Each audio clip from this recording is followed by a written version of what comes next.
There are more pretty girls than there are godly girls. They don't just grow under every bush. And you better be discerning, and you better be praying. I'll tell you this, God truly saved you. He's not going to give you a snake or a rock or some hideous thing if you pray to Him and look to Him to provide you with a good wife. You ask Him to give you a good wife, He will.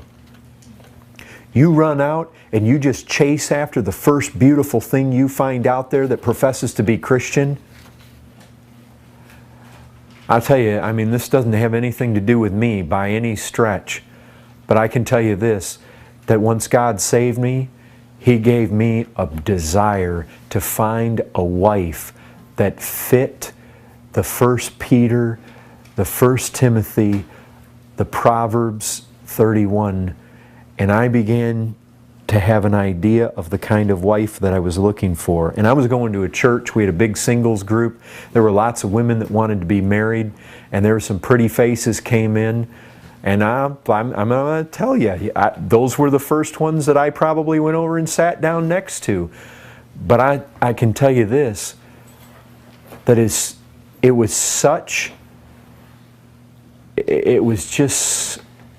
was like a big wet blanket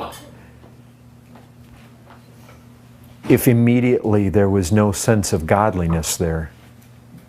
And I was looking for that. I was looking for it.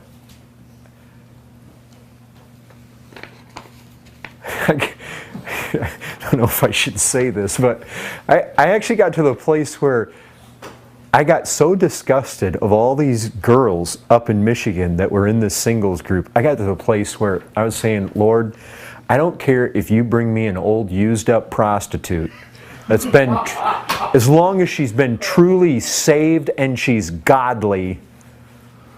Well, I'm thankful God gave me a whole lot better. Look, I say a whole lot better. That's not to say that a woman like Mary Magdalene wasn't a tremendous find for a man.